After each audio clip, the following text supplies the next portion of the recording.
The Story of Lawrence of Arabia. The film is presented in two parts, divided by an intermission.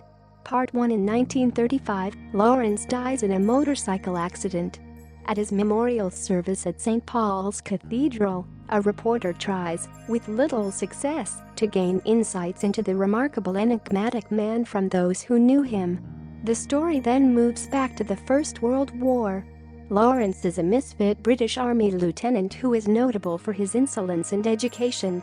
Over the objections of General Murray, Mr. Dryden of the Arab Bureau sends him to assess the prospects of Prince Faisal in his revolt against the Turks. On the journey, his Bedouin guide, Tafaz, is killed by Sharif Ali for drinking from his well without permission. Lawrence later meets Colonel Brighton, who orders him to keep quiet, make his assessment, and leave.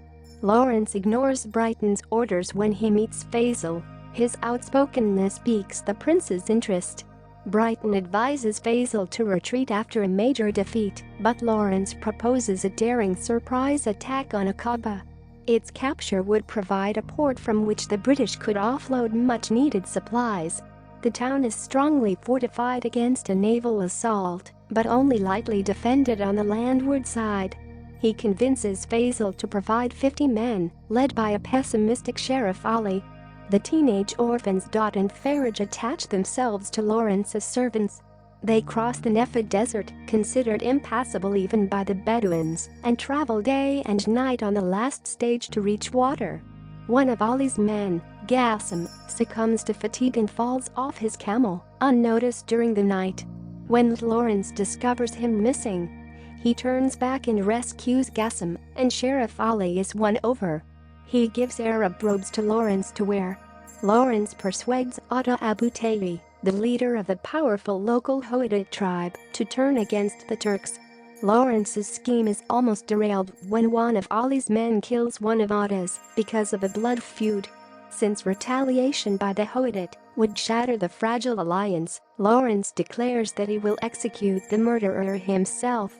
Lawrence is then stunned to discover that the culprit is Qasim, the man for whom he risked his own life to save in the desert, but Lawrence shoots him anyway. The next morning, the Arabs overrun the Turkish garrison. Lawrence heads to Cairo to inform Dryden and the new commander, General Allenby, of his victory. While crossing the Sinai Desert, Dob dies when he stumbles into quicksand.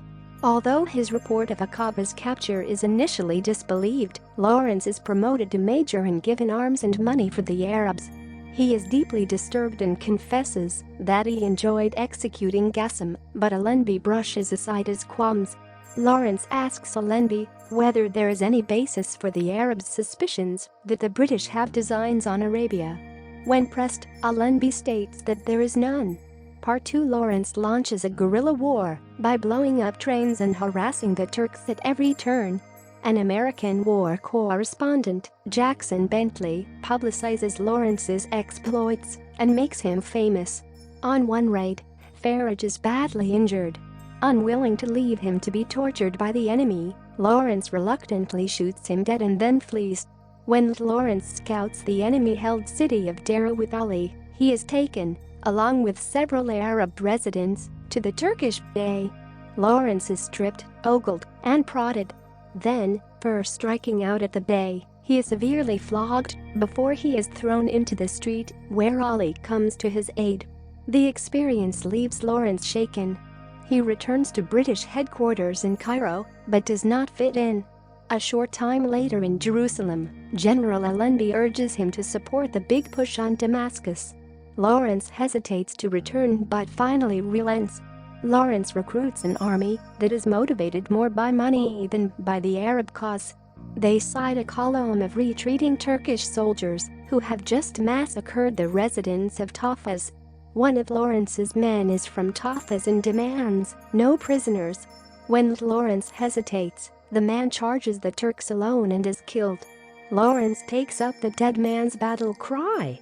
The result is a slaughter in which Lawrence himself participates, despite Ali's protests. He regrets his actions thereafter. Lawrence's men take Damascus ahead of Allenby's forces.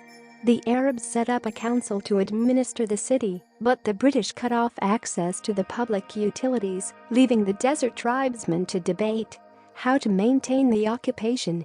Despite Lawrence's efforts, they bicker constantly and soon abandon most of the city to the British.